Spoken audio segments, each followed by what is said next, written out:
Еврорадио.ФМ. Вітаю ўсіх слухачоў Еўрарадыё. Студыі для вас працуе Зміцер Лукашук. Гэта сумесны стрым Еўрарадыё і Е-прамовы, які, як звычайна, можна не толькі слухаць, але і глядзець праз акаунты Еўрарадыё ў сацыяльных сетках Facebook, Аднакласнікі, УКонтакце, на канале YouTube. Як вядома, прэзідэнцкія і парламенцкія выбары прыпадалі на адзін час, фактычна на канец жніўня, пачатак верасня 2020 года. Але вось нам ужо практычна вядома, што парламенцкія выбары пройдуць у лістападзе бягучага года, а прэзідэнцкія застануцца так, як і былі па даце прызначаныя ад пачатку. Шмат разоў нашыя палітычныя дзеячы гаварылі пра тое, што трэба мяняць палітычную сістэму, можа не сістэму палітычную, але сістэму выбараў, каб былі выбары па партыйных спісах, змяшаная так званая сістэма. У адказ прадстаўнікі Цэнтрвыбаркама казалі, што для гэтага трэба змяняць канстытуцыю, выбарчы кодэкс, выбарчае заканадаўства і гэтак далей.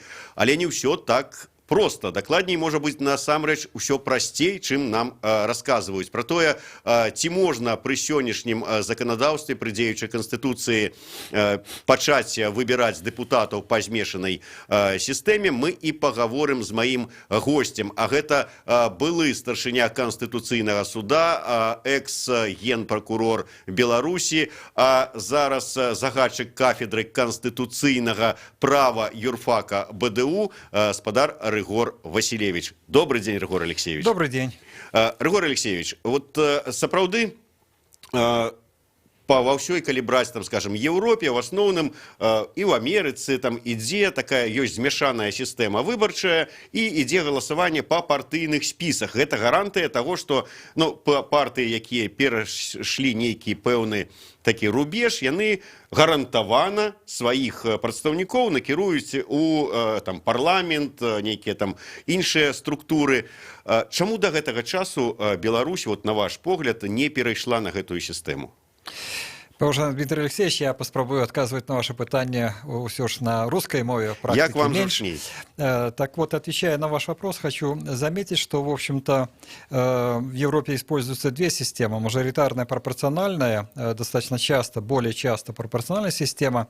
Есть смешанная система, когда используется мажоритарная, пропорциональная система. Я думаю, это более оптимальный вариант, особенно для стран молодой демократии, когда еще нет практики и опыта именно развития такой пропорциональной системы. Надо сказать, что и та, и другая системы имеют и позитив, и есть отрицательные моменты. И здесь нельзя сказать, что та или иная мажоритарная или пропорциональная система обладают исключительно только преимуществами.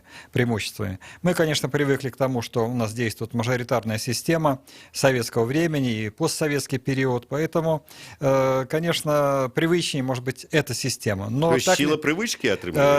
Срабатывает, конечно, определенный опыт, конечно, и то, что сложилось. Я хочу сказать, что если практика сложилась, то проще устранять те проблемы, которые выявляются в процессе применения законодательства. Но это не значит, что эта система должна быть застывшей. И мне кажется, что действительно было бы хорошо, если бы в избирательном процессе более активно участвовали политические партии. Это их, в общем-то, хлеб.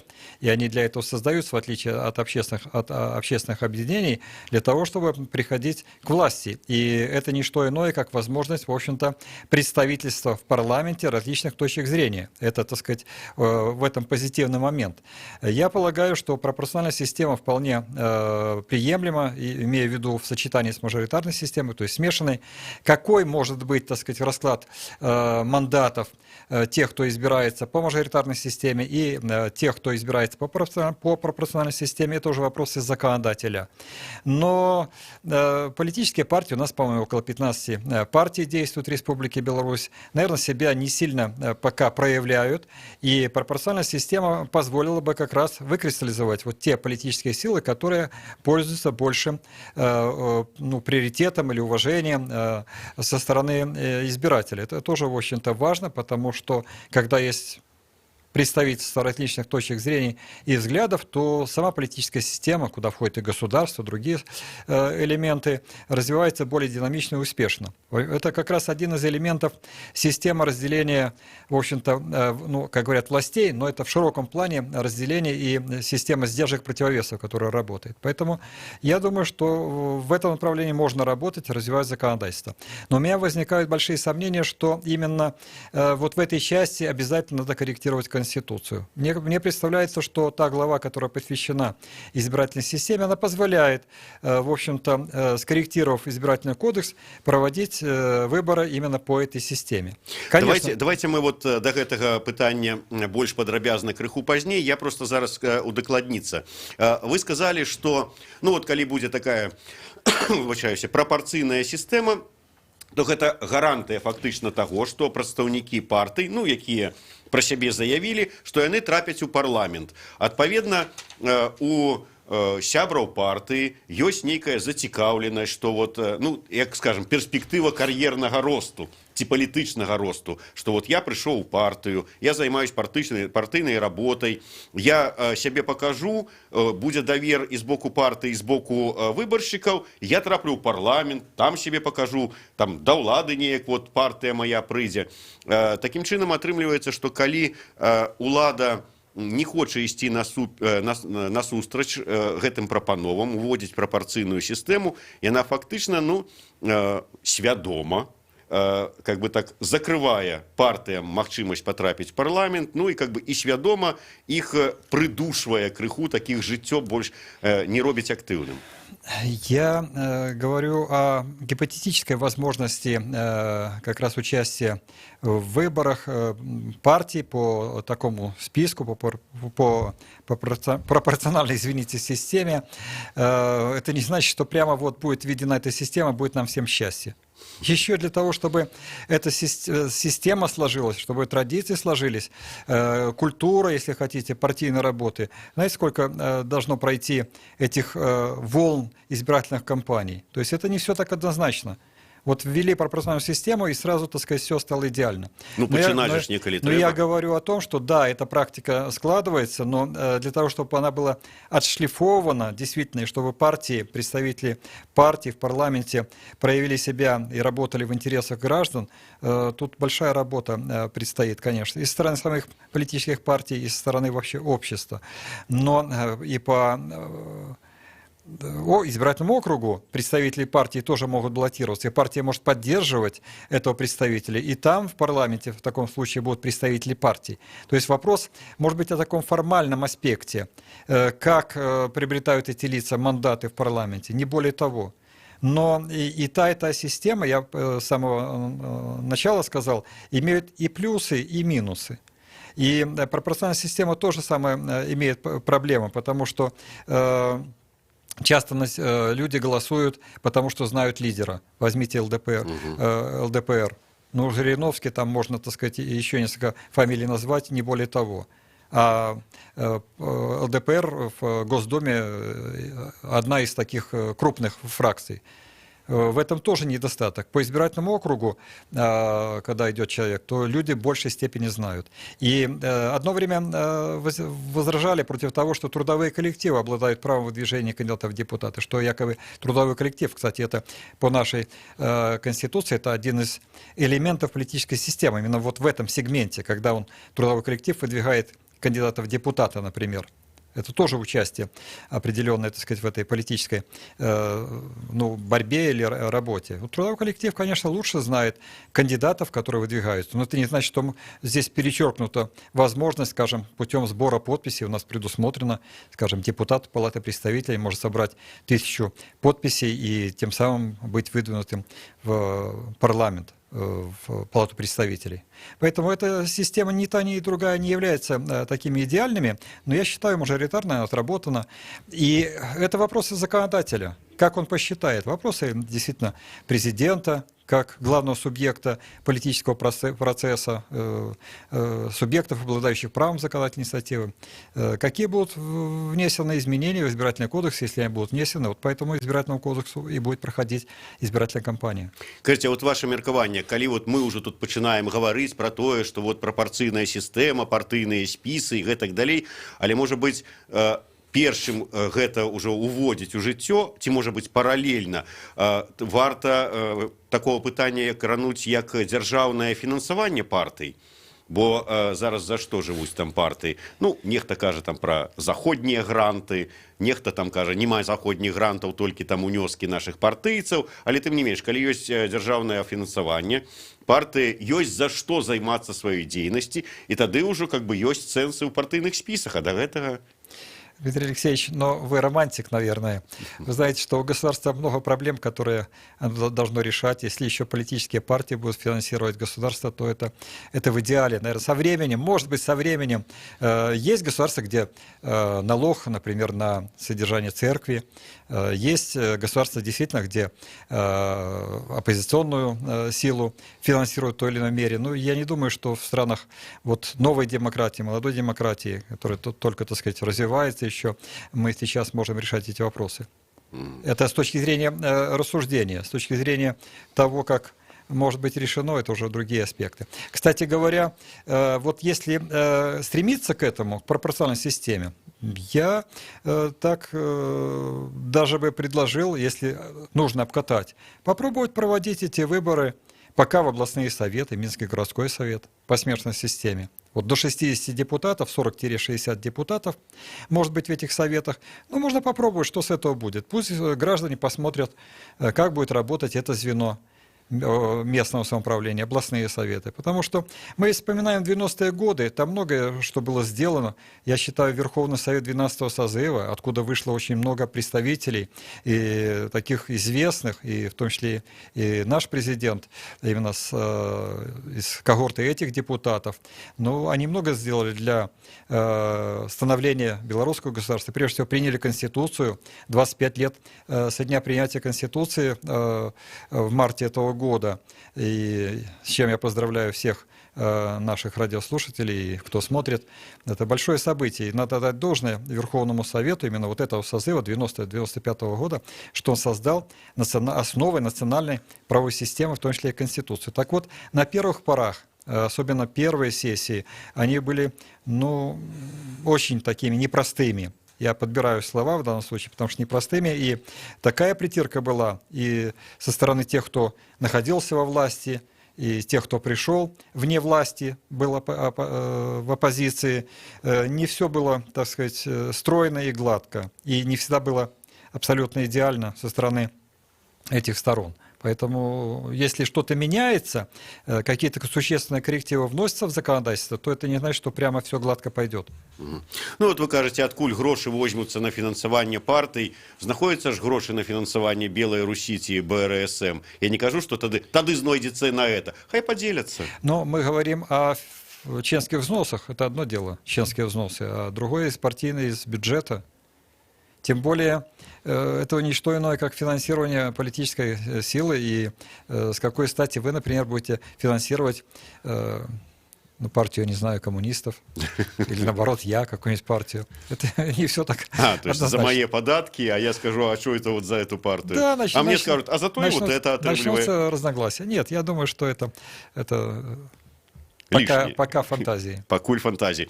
Добра, мы перервемся на невялічкую паузу, кароткі выпуск навінаў на Еўрарадыё. Пасля гэтага вернемся да размовы са спадаром Рыгорам Васілевічам пра тое, ці можна ў адпаведнасці з дзеючым заканадаўствам уводзіць ужо галасаванне па партыйных спісах.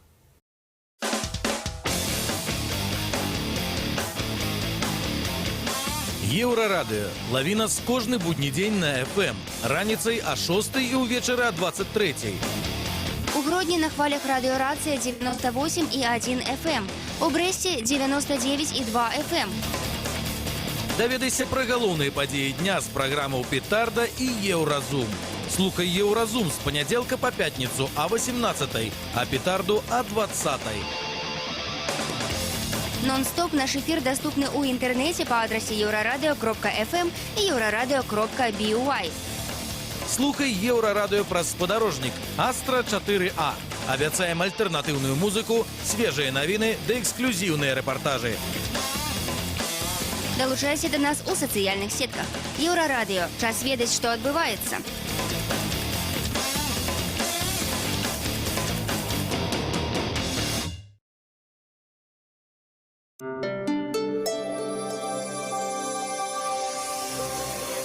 Еврорадио. Новины – наша справа.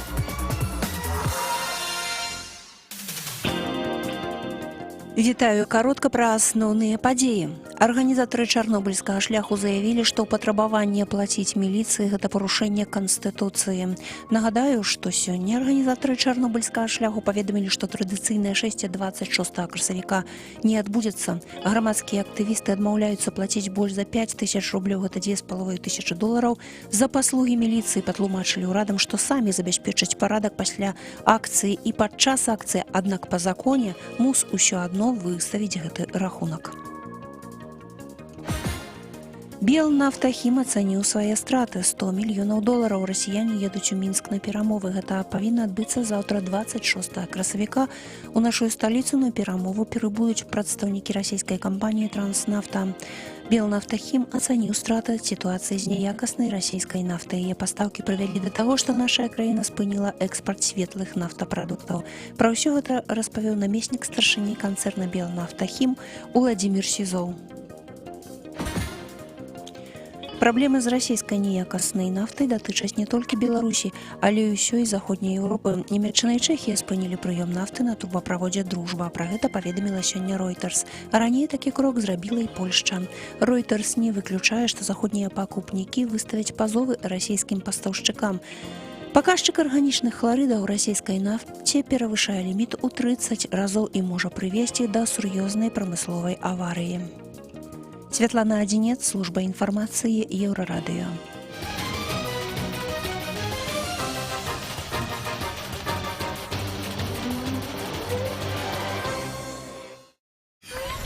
Еврорадио.FM.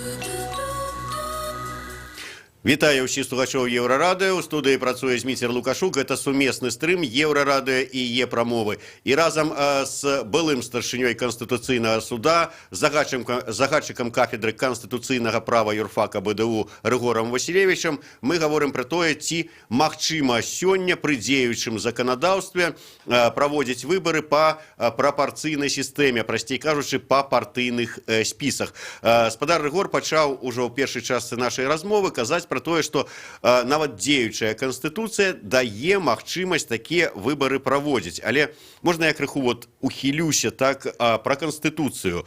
Апошнім часам шмат гавораць пра тое, што Канстытуцыя, нягледзячы на тое, што гэта афіцыйна галоўны закон нашай краіны, што на яе, скажем так, не асабліва звяртаюць увагу. Ёсць законы, заканадаўчыя нейкія там ведомственныя яшчэ акты, і ў адпаведнасці з імі дзейнічаюць, хоць яны, можа быць, дзесьці і супярэчаць Канстытуцыі. І, маўляў, таму, што казаць пра Канстытуцыю, калі асабліва на яе не звяртаюць увагу. Так що ж такі, Канстытуцыя ў дадзеным выпадку вырашае, ці не Канстытуцыя? Вось, калі прывязацца да нашых апошніх навін, выбачайце, што адыду крыху ў бок, але па Канстытуцыі усе мы маем права на свабоду сходаў і гэтак далей. Вось сход, чарнобыльскі шлях, мы маем на яго права, і нам даюць на яго дазвол, мы можам выйсці, але мы каб скарыстацца сваім канстытуцыйным правам, павінны заплаціць у адпаведнасці з законам аб масавых мерапрыемстваў, заплаціць міліцыі. І хто каму супярэчыць? Скажыце мне, ўсё ж такі, як... Шэраг пытанняў узнікла ў сувязі з вашай прамовай. Па-першае, Канстытуцыя, на мой погляд, дазваляе унесці такія змены ў выбарчы кодекс, згодна з якімі можна прадугледзець змешаную сістэму выбараў у парламент. Спадар Рыгор, давайте я ж по парадку, вы сказали, паступова. І Канстытуцыя якраз адсылае на тое, што парадак выбару адбываецца згодна з законамі. Поэтому избирательная кампания, избирательный процесс очень детализированный. И, безусловно, просто опираясь на конституционные принципы, а в Конституции закреплены принципы избирательного права, опираясь на них, невозможно провести эту кампанию. Это вот первое. Второе, относительно верховенства конституционных норм. Я полагаю, что в нынешний период, уже вот последние десятилетия, мне кажется, все-таки мы созрели, государственные органы, должностные лица, к признанию верховенства конституционных норм. Даже если есть какой-то акт подконституционный, то в случае выявления расхождения между Конституцией и этим актом должны применяться нормы Конституции, и, по идее, это уже стало преимущественной практикой. Но я соглашусь с вами, что определенные моменты и определенное отступление есть. И это плохо, конечно же, плохо. У нас есть важный орган государственной власти – Конституционный суд.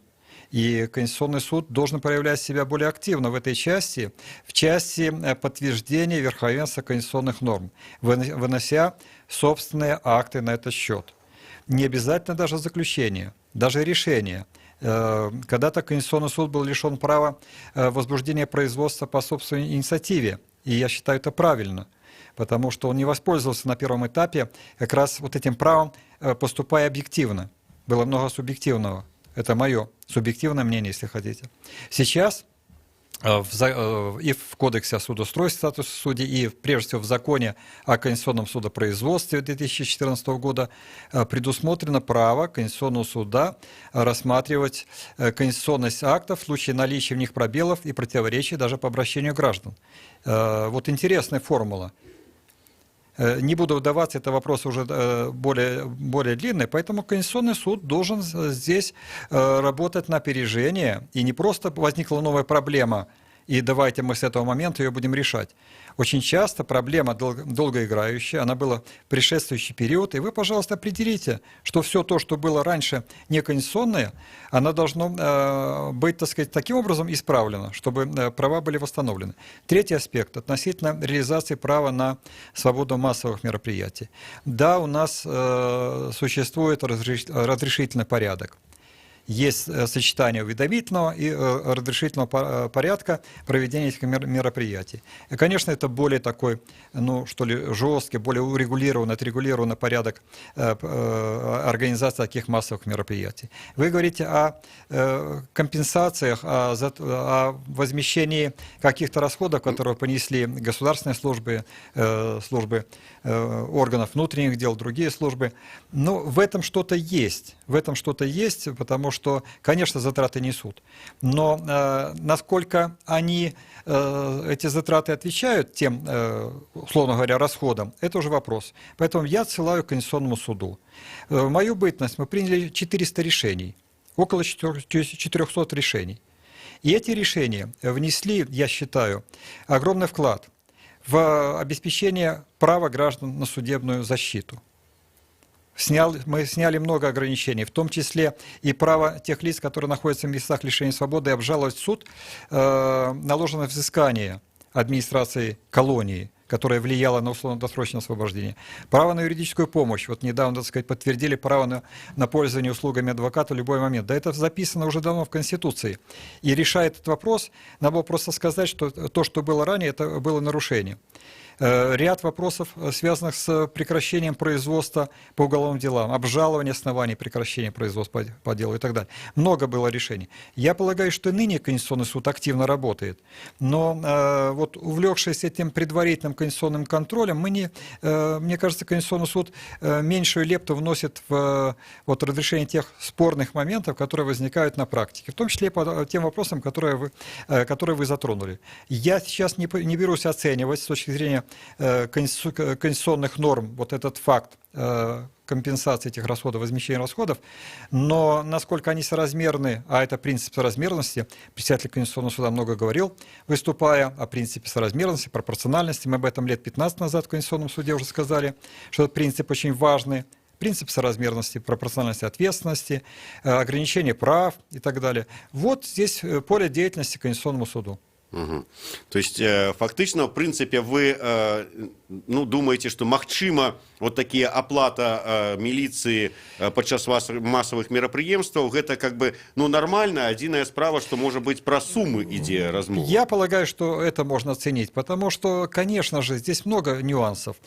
Право одного не должно нарушать, реализация одним человеком своих прав не должно нарушать права других лиц. И, конечно, это тоже моменты здесь присутствуют. Я уже не говорю там о передвижении на вокзал. Это уже такие, знаете, доводы, может быть, где-то и такие искусственные, но это тоже затраты, это тоже, так сказать, мы же переходим на рыночные условия работы, жилищно-коммунальная организация несет свои расходы и так далее. Но это должно быть все разумным.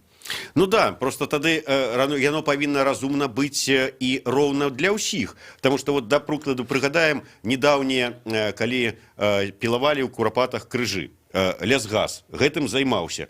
Яны рабілі это пад аховай міліцыі і спецназа. Вот я вельмі моцна сумняваюся, што Лясгаз заплаціў міліцыі за то, што яны іх ахоўвалі, таму што гэта не было іх прамым абавязкам, прысутнічалі. Таму калі тут плацяць, так і тут плацяць. Іншая справа, там захоча нехта велапрабег арганізаваць.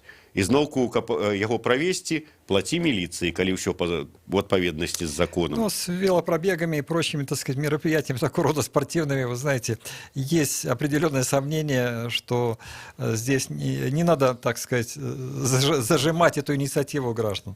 Здесь много, знаете, есть специалистов в органах власти, которые должны просто четко, однозначно и не один раз высказываться по этим вопросам, а не сидеть тихонько в кабинетах и там проявлять свою смелость.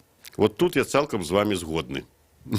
Таму што выглядае гэта ўсё вельмі такое, як прыхаваная дубина для политичных неких вот гонений. Но я, Дмитрий Алексеевич, даже в каком плане хочу сказать? Не просто, так сказать, вот, знаете, неправильно.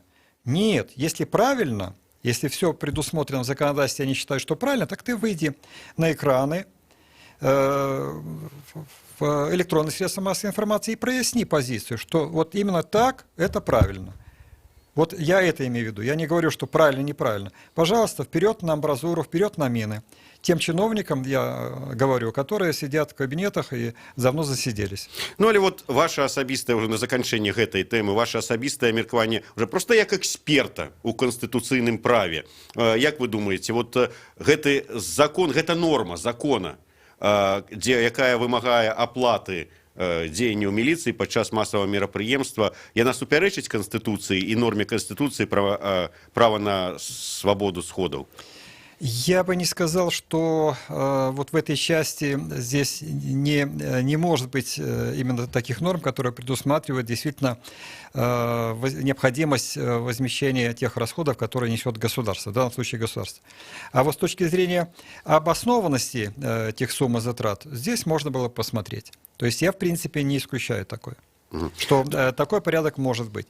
Но это, понимаете, всегда какие-то обременения, дополнительные тяготы, ну, в широком смысле тяготы, какие-то обязанности, конечно, они не должны приводить к тому, что это право по своей сути исчезает. То есть здесь все должно быть оптимально. Вот в чем дело.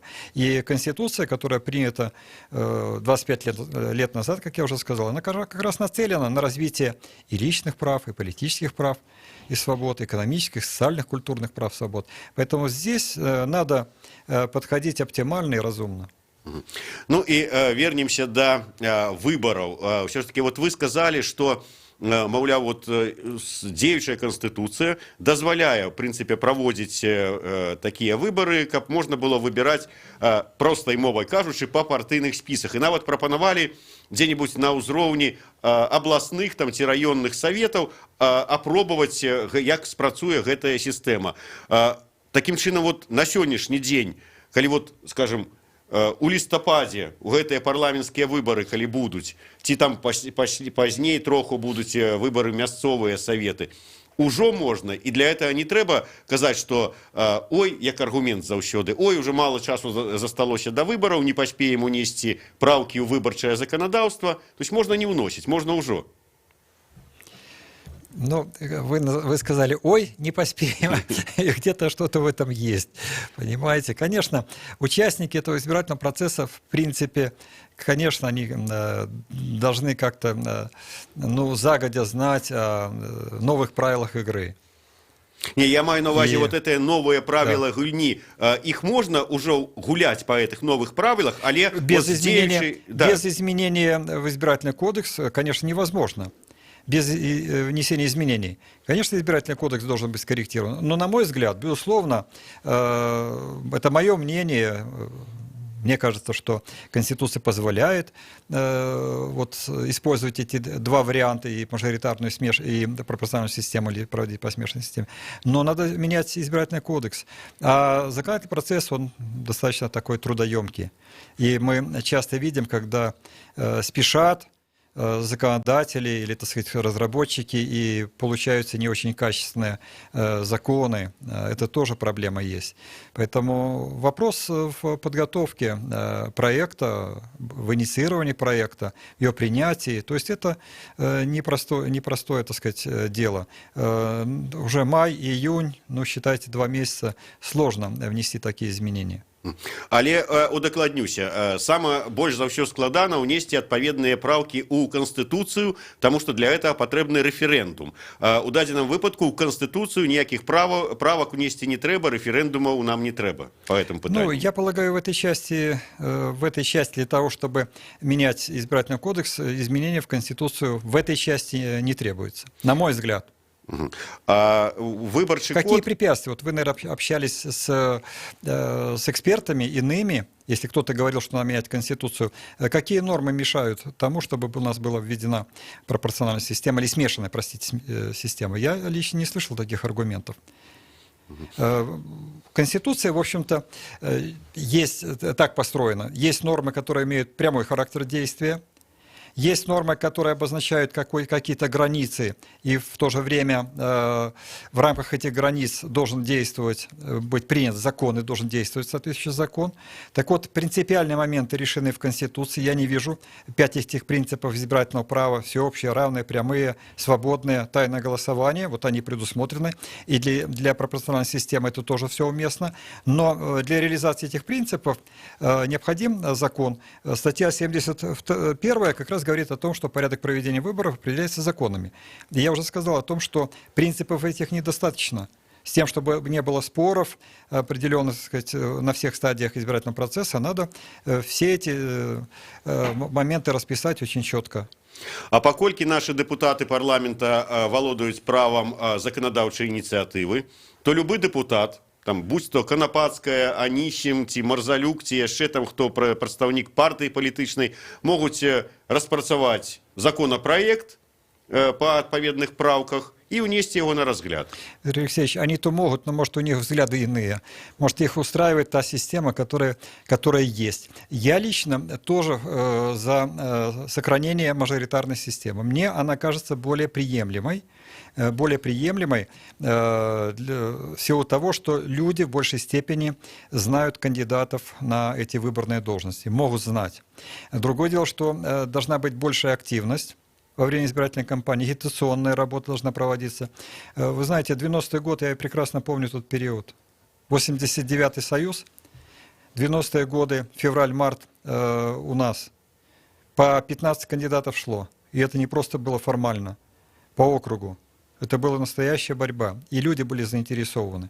Значит, надо повышать авторитет действительно парламента и депутатского мандата. И мне кажется, глава государства как раз об этом говорил, что надо усиливать статус, расширять статус парламента, законодательной власти. Это тоже, так сказать, один из элементов того, чтобы была более эффективная законодательная работа. Ну, галоўнае, каб самі дэпутаты гэтага хацелі, а то па апошні час глядзіш і не бачыш, там, што яны там асоба актыўна адстойвалі свае пазіцыі.